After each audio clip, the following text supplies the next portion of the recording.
Alright, pornography. So most pornography is admittedly geared towards the male audience, and so I'm going to be speaking about it from that perspective, even though I know it works both ways. Now, if you remember from previous presentations, we showed how that it's not wrong to contemplate and behold scenes of sexually explicit nature. In fact, you can't read the Bible without doing so. And we also showed that bodily lust is not the equivalent of heart lust. And so when you understand these two things, the question that will come to mind is, as long as I'm not lusting with my heart, is it wrong to indulge in pornography? Now, I think it's safe to say that there's no verse in the Bible that specifically condemns pornography, because in Bible times, pornography did not exist in the terms of photographs and audio-video recordings. However, the Bible does have principles, or verses that contain principles that can help us answer the question of whether or not it's right or wrong to indulge in pornography, whether or not we should. And we're going to be looking at some of those verses. The first is in Proverbs chapter 6. We're going to be reading 23 through 26. It says, "For the commandment is a lamp, and the law is light, and reproofs of instruction are the way of life, to keep thee from the evil woman, from the flattery of the tongue of a strange woman. Lust not after her beauty in thine heart, neither let her take thee with her eyelids. For by means of a whorish woman a man is brought to a piece of bread, and the adulteress will hunt for the precious life." Now verse 25 says, "Lust not after her beauty in thine heart." And a lot of people will be like, there, see, if you're watching pornography, it's obviously because you're lusting after her beauty in your heart, and that's why you're wanting to see the woman naked and so forth. However, if you look at it, it mentions three things. It says what? It says the flattery of the tongue of a strange woman, her beauty, and her eyelids. And it says, beware of these things, for by means of a whorish woman a man is brought to a piece of bread. In other words, these things are not a problem of themselves. The woman's eyelids are not a problem of themselves. Her beauty is not a problem of itself. Her tongue is not a problem of itself. But be careful, because by means of these things, you can be brought to a piece of bread. You can be led to sin, to commit adultery with your heart, or with your body and heart, and so forth. So, and then that's what this is about. It's not saying that it's wrong to look at a beautiful woman, or to hear her tongue speak words, or to see her bat her eyelids. It's not saying those things are wrong. It's saying beware, because these things can lead you to sin. Now, the next verse we're going to be looking at is in Matthew chapter 5, verse 28, very famous verse. It says, "But I say unto you that whosoever looketh on a woman to lust after her hath committed adultery with her already in his heart." Now, the two key words in this verse that I'm going to be bringing out this time are after her. Whosoever looketh on a woman to lust after her hath committed adultery with her already in his heart. See, it doesn't say that whosoever looketh on a woman to lust hath committed adultery with her in his heart. But it's lusting after her which is not your wife, after her which is forbidden. Okay? See, I can look at a piece of food and I can know that let's say it's sinful for me to eat this piece of food. And by looking at this piece of food, I happen to become hungry. Does that mean my heart is set on this piece of food that I shouldn't eat? No. It just means that I'm hungry. Maybe I don't want that food at all. But seeing that piece of food that I shouldn't eat, it makes me hungry. So I'm lusting for food. Not after something evil, but just for food, period. Not evil food, but just food. Does that make sense? And so if you happen to see a naked woman and you start lusting for sex, that doesn't mean you're lusting to have sex with that woman. It could just mean that you're lusting for sex, period, which obviously you would have with your wife. Does that make sense? So we want to be careful with these verses. This is what they're saying, and they're not necessarily saying what everybody is saying that they're saying. Does that make sense? Now, my reason for pointing all this out is because I'm trying to take a more honest approach at these verses, because a lot of people will be like, well, we should just condemn pornography because it's obviously wrong. I mean, it's pornography. And it's pornography. It's a pretty serious thing, right? And so they'll be like, well, it's obviously wrong, and these verses say this and that, so the Bible clearly condemns pornography. And the Bible has verses that talk about pornography. No, that's not true. That's actually adding to the words of God. Now, if you read in Deuteronomy chapter 4, verse 2, it is illegal for you to add to or take away from the word of God. And if you read in Proverbs chapter 30, verses 5 and 6, it says, "Every word of God is pure.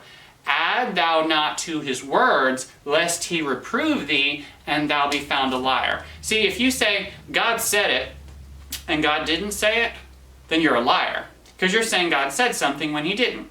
So you're a liar. And Revelation 21 verse 8 says that all liars will be cast into the lake of fire and brimstone. So we don't want to lie, okay? Now, if you want to say that it's wrong, if you want to say that it's evil and you want to go around telling people that, that's fine. I don't have a problem with it. Just don't say that the Bible clearly condemns it from these verses, because the Bible doesn't clearly condemn any such thing from these verses, okay? The Bible has principles that can help us to understand whether or not it's right or wrong, but the Bible does not clearly condemn the use of pornography. It is condemning it on condition, you know, that one, hey, this can lead you to sin, beware, be careful, stay away from that.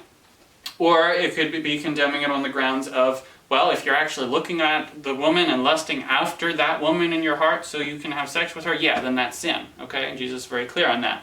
But just to see a naked woman, period, that is not a problem. Even if you see that naked woman and then have sexual desire, that's not a problem either. And I just explained how and why, and also from previous presentations I talked about this a little bit more. Okay, so we don't want to just say that it's evil and say that God says that it's evil when it doesn't, because that's lying. And lying is that's a serious problem. We want to be honest with ourselves. We want to look at these verses, we want to understand these verses, and take an honest approach, and not be guilty of saying that God said it when God didn't say it. That's a problem. I have a serious problem with that. Now, I do believe that there are some serious reasons why we should not view pornography, or why it would be wrong or a problem. And I'm going to present to you the three most substantial reasons that I believe that it could be a problem. And they are as follows. One, you would be supporting acts of prostitution and or slavery by indulging in pornography. See, when you go to that website and you are viewing these people having sex, what's happening is they're generating money by you going to that website and watching that. Does that make sense? That's why they're doing it, is for the money. and you're actually, these are hired prostitutes paid to commit acts of fornication and adultery. So this is their livelihood. This is how they make money, and you're supporting that. You're supporting all that they're doing and their fornication and their adultery by indulging, by consuming their product. And this is a serious issue. The other issue is that it could be supporting sexual slavery and human trafficking, because even though a lot of porn producers will say, well, it's all consensual and these people are paid professionals and stuff, that's not always true. So that's another serious issue as well.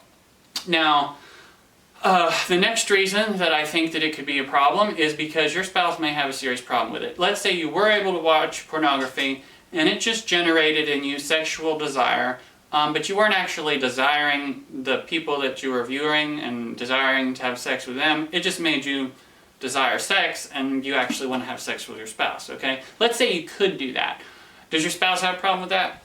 Because the reality is in many cases, they do have a problem with that. It makes them feel very insecure. It can cause them a lot of discomfort and grief, and that would be wrong to put your spouse through that when it is not necessary. And so it would be evil for that reason.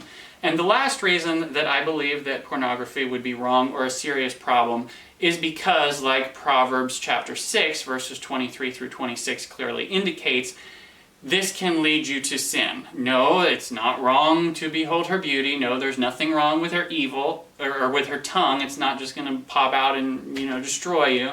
And her eyelids aren't a problem, but beware of these things, because they can lead you to lust after that which is forbidden in your heart, which is what Jesus says in Matthew chapter 5. So these are the reasons that I believe that pornography would be wrong, or be a problem, or be sinful. So I'm not encouraging watching pornography in any of this. That's not what I'm doing. I'm trying to be honest, and I don't want people saying God said it when they didn't, because that makes them liars. And it also misrepresents him, so I don't appreciate that either. The last thing I want to say about pornography is this. A lot of women think that, well, my husband wants to do this because he saw it in pornography, and if it wasn't for pornography, he wouldn't want to do that. Now, I'll agree with this about 5 to 10% of the time, because I think what the reality is that people, these porn producers, they're not getting viewers on their websites because they're saying, hey, you have to sit here and watch this stuff that you think is gross or disturbing, or that you're not too interested in until you start liking it. That's not how you get viewers. What you do is you put something on the internet that people already want, people are already looking for, that people already have an interest in, and that they're going to watch without you having to do anything. And that's how you get people. And so, yes, your husband may have seen it in pornography, but that's not necessarily the reason that he wants to engage with you in all these different ways. See, men are already interested in oral sex. Men may already be curious about anal sex. And so them viewing pornography isn't necessarily increasing this. It could, but it was already there to begin with, and that's why they found it interesting. That's why they watched it to begin with. And the reason I'm saying this is because you can't just say, no, I'm not going to do that because the only reason you want to do that is pornography. No, I'm not interested in trying that. No, everything because pornography is the culprit. No, that's not necessarily true. You have to understand that, pornography involves the naked woman, and it involves a lot of sexual acts that men already desire, okay? So don't think that, my husband only wants to do bondage because he saw it in pornography. And pornography causes lots of problems, I'll give you that. But probably, in all probability, your husband was already interested in bondage to begin with, and that's why he found it appealing, and that's why he watched it whenever he did. Okay, does that make sense to you? The pornography can cause a lot of issues across the field. It's a lot of the things portrayed in there are fake. It can give you a fictional view of sex, and when you try to incorporate that into your marriage, it doesn't work, and it can get frustrating. And so, look, I'm not saying that pornography is right. I'm not saying to watch it. I discourage it. Okay, I'm just trying to take an honest approach. I'm saying be careful. Just look at this like as it is, and not as everybody's told you to see it. Well, pornography is the culprit for everything, and that's why all these men want to do all this stuff. Now, they already probably wanted to do it all. That's why they found it interesting to begin with, and that's why they watched it. Okay, so thanks for watching. Please keep all this in mind, and we'll see you again in the next presentation.